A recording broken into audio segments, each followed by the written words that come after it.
Hello, everyone. This is Lindell from South Carolina, and I'm coming to you via my crafting desk in my craft room. I decided I wanted to do some B, as in BEE, decor, and it's trendy right now. So I had this block, this piece of wood that I got that goes with a couple of other pieces, and they're supposed to be little books for a tiered tray. I decided that I thought it would look kind of nice, and it does stand alone by itself. So if I made it to be some decor regarding honeybees. So I have a napkin that is a honeycomb print, and when I saw it, I just thought that's going to work really perfect on something. And it has a little bee flitting with gold trailing behind him on that napkin. So I painted it with a canary acrylic paint on one side and all the edges, and I'm going to be decoupaging. I think I may have already decoupaged the other side to make it ready for the napkin. If not, I will be. I'm going to set it aside in just a little bit and start on the next piece while it dries a bit. Yeah, I do dry it a little. And then the light that I turned on is a light that helps me see, but it just distorts my recordings like crazy. So I can't, it's an odd light. It's a really nice light, but I can't figure out what to do with that thing. So I turned it off. And if I'm tired and it's at night or something, my eyes just need more light. So I'm cleaning out my little palette tray, and I'm going to put this aside to dry a bit, and going to pull out the little block, and I think that's a 3x3 block. It's a square. I got it from a fun crafting store, and it was a Christmas decoration. I believe it was probably for a tiered tray or just to sit up. It was said December 25th on it in black, just on one side.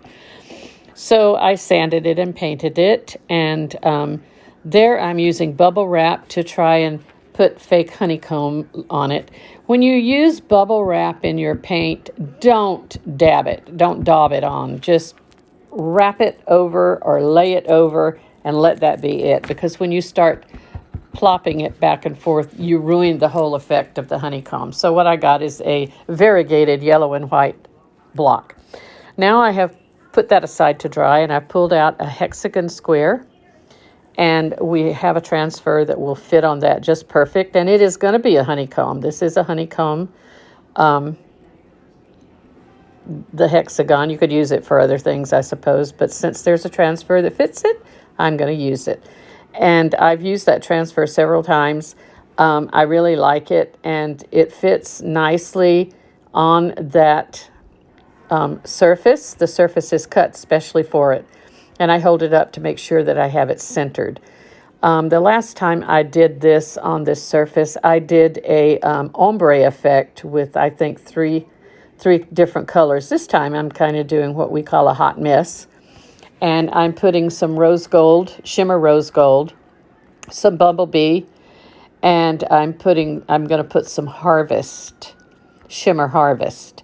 So the color palettes are all kind of similar, but we'll give a little bit of a pop. In that one area right there, I had a little bit more shimmer harvest gold, or shimmer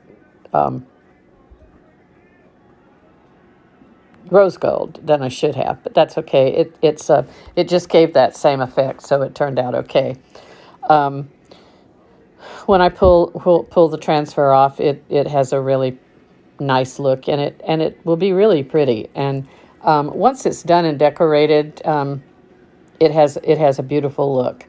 So that I'm cleaning up all of my spatulas and my squeegees, and I'm putting the lids back on those jars so they don't dry out, and so we don't get anything in it. And I'm going to use my heat tool to dry this a little bit. And I need to move it, so I put it aside. And then this block is about ready, and it is decoupaged. I don't remember when I did it. I don't see it on the video, but I did it. And so I'm drying that decoupage, because what we're going to do is lay that napkin down. And this is the best process I have ever learned. It's relatively new for me, but it is absolutely wonderful. Oh, no, I'm decoupaging it now. So what I discovered is that I used to decoupage in the olden days, in the late 70s and 80s. I think I did a lot in the 80s. And it was layering pieces of maybe greeting cards and scrapbook paper onto wooden purses and different things like that, and putting a handle on them and hardware, and they made beautiful purses. So they were heavy, though. Anyway, I'm drying this decoupage, the Mod Podge, and I used Mod Podge. I dry that because we're going to reactivate that Mod Podge when we put that napkin on there. It's going to reactivate and seal that napkin to the surface, and it is just such a wonderful way to go. It is so perfect to do that.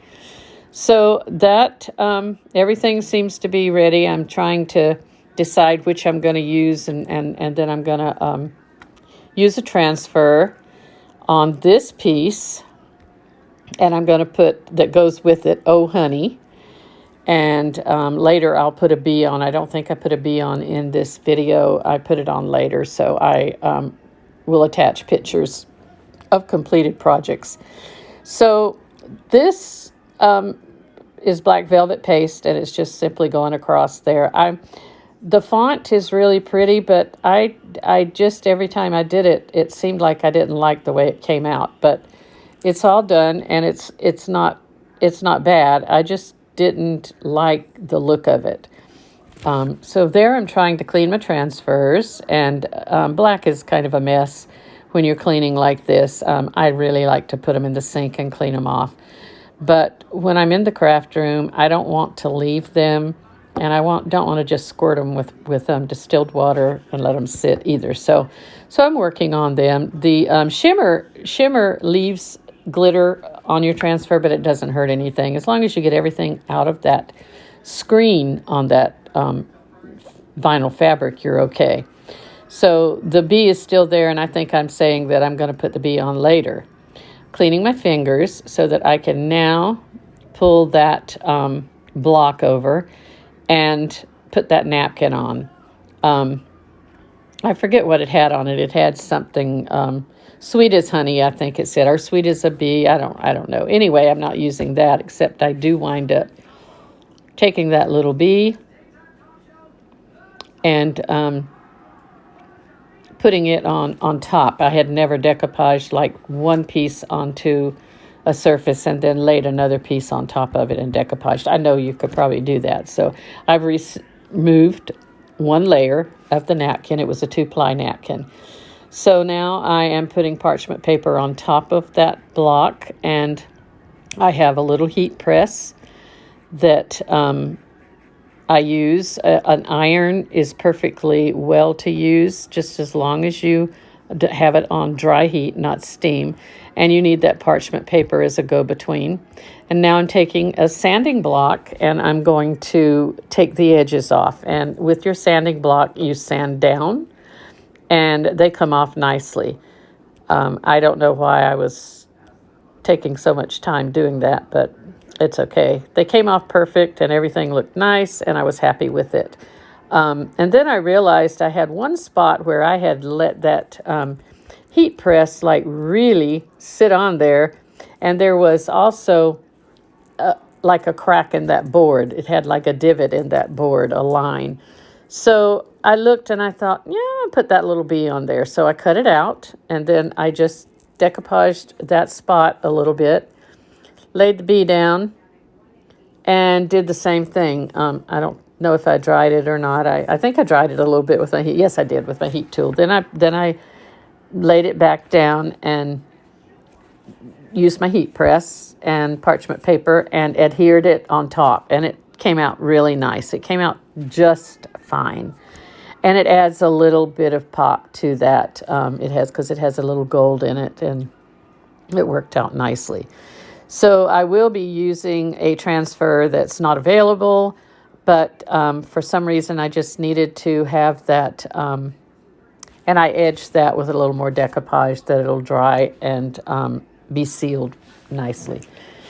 And like I said, I used that another transfer that's not available, but I wanted to put just the right wording on. So this time I'm using, I think, that same transfer that had a beehive on it, and I'm doing that in shimmer rose gold, and on top of that variegated yellow and white block, and it turned out really nice. So then I put the words on that transfer. It says sweeter than honey. That's a small block, so that of course is not going to go on there, but I put sweeter than. Well, when someone saw my picture yesterday, they said they loved that sugar cube, and I thought, oh my goodness, how appropriate is that? Sweeter than. She made it a sugar cube in her mind, and that's quite fine, and I thought that was really a neat thing. So I'm doing the sweeter than. I didn't have it exactly perfect on there. I mean, it looks okay. I'm kind of not showing you right, but I'm going to wrap some twine around it and tie it in a knot, and add a little bee, a little plastic bee, sticker bee with some probably I use hot glue when I do that. Now I put a little tiny sideways bee. He's kind of just going toward the hive. That's what I did. So that gave everything that it needed. And like I said, once it was dry, I did wrap some jute twine around it and tie it in a knot, and put a little tiny sticker bee on top of the knot. And that it was perfect. It made a perfect piece. And if I were seeing that on a shelf in a store, I would buy it in a minute. So there I go. I'm starting with the twine now. It was just pretty tangled up. I had some leftover twine from doing some farmhouse bead tassels on some lemons, so I needed to kind of get rid of that. So there I did. I wrapped it I think 3 times around the block and just tied it in a simple knot, double knot. And then they're tiny little things. I think I got them from one of our online stores that has a lot of that kind of decoration. So there you have that one done. That one's down. And I just wanted to make sure that the knot stuck to and the bee stuck to it well, the little plastic bee.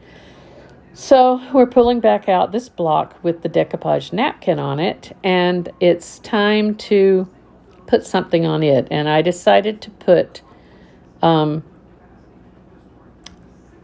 established. I think it's Honeybee Farm or something. Honeybee Farm, established in 1894 or some such thing like that. I don't remember. But like I said, it's not an available transfer, but I needed to use that because I do make some of these pieces for sale. And so when I try to get something that will make a vignette or a nice display on the shelf in the store, I just go with it. So that is all that is done. I'm cleaning my transfers now. I think I'm finishing up with them, the rest of them that I used. And we're approaching the end of the video, and that will be all that you're going to see. I will post pictures of the completed projects in the comments, and I hope you enjoyed, and thank you for watching. I love everyone that supports me, and God bless, and have a good night.